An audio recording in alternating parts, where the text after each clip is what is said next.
Ustadz Afan, sekarang ini banyak orang meruqyah dengan cara mediumisasi. Itu bagaimana hukumnya, Ustadz? Baik, teman-teman sekalian, sekarang memang banyak peruqyah-peruqyah yang melakukan mengaku sebagai praktisi ruqyah, tapi ketika meruqyah dia menggunakan mediator. Mediator ini artinya jinnya ditarik, dimasukkan ke dalam tubuh sang mediator. Kalau dalam bahasa Jawa ini disebut nyambet. Jadi ditarik jinnya, dimasukkan ke dalam tubuh mediatornya. Nah, apakah ini dikategorikan sebagai ruqyah syar'iyah? Kita akan jawab. Ya. Yang pertama, kaidah ruqyah adalah mengeluarkan jin dan menjaga seseorang agar tidak terkena gangguan jin. Nah, kalau ini mediator ini memasukkan jin apa mengeluarkan jin?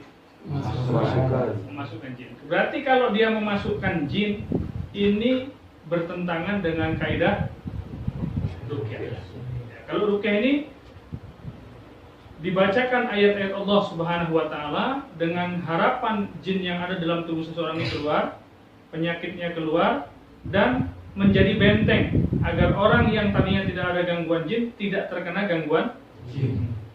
Nah, makanya ruqyah menggunakan mediator ini yang pertama, mendatangkan penyakit.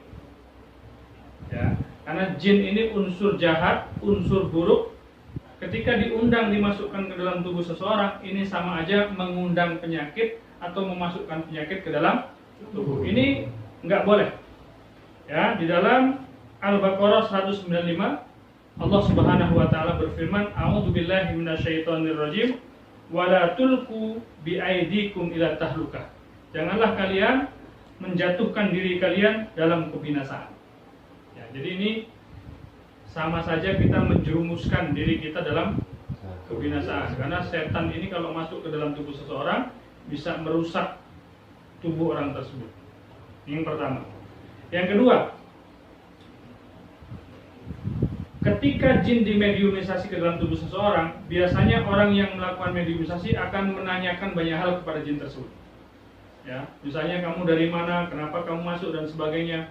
Ya, dan nanti informasi yang datang dari jin itu dipercaya, diikuti. Nah, ini masuk dalam kategori meminta bantuan kepada bangsa jin. Ya, jangan beristianah kepada bangsa jin. Nah, sementara meminta bantuan kepada jin itu nggak akan menambah apapun kecuali dosa dan kesalahan. Allah nyatakan itu di dalam surat Al-Jin ayat ke-6. A'udzubillahi minasyaitonirrajim wa annahu kana rijalun minal insi ya'uduna birijalin minal jinni fazaduhum raha. Jadi yang kedua seperti itu, tidak boleh bekerja sama dengan jin. Kemudian yang ketiga, cara-cara mediumisasi ini adalah cara-caranya dukun. Cara-caranya orang yang melakukan perbuatan syirik. Ya, sementara dalam hadis riwayat Imam Bukhari dan Muslim, kita itu disuruh menyelisihi kebiasaan orang-orang syirik, orang-orang musyrik dan orang-orang Yahudi. Ya, Rasulullah memerintahkan kita untuk memendekkan kumis dan memanjangkan janggut untuk menyelisihi orang-orang musyrik dan orang-orang Yahudi. Nah, ini cara-cara mediumisasi, cara-cara dukun. Ya, dalam hadis lain Rasulullah menyatakan, "Man tasabbaha biqaumin fahuwa minhum." Barang siapa menyerupai satu kaum, maka dia masuk dalam golongan kaum tersebut. Ya. Kemudian yang keempat, kalau ada cara-cara yang aman, cara-cara yang syar'i, kenapa kita memilih cara-cara yang tasyabuh seperti itu? Kenapa kita memilih cara-cara yang merusak seperti itu?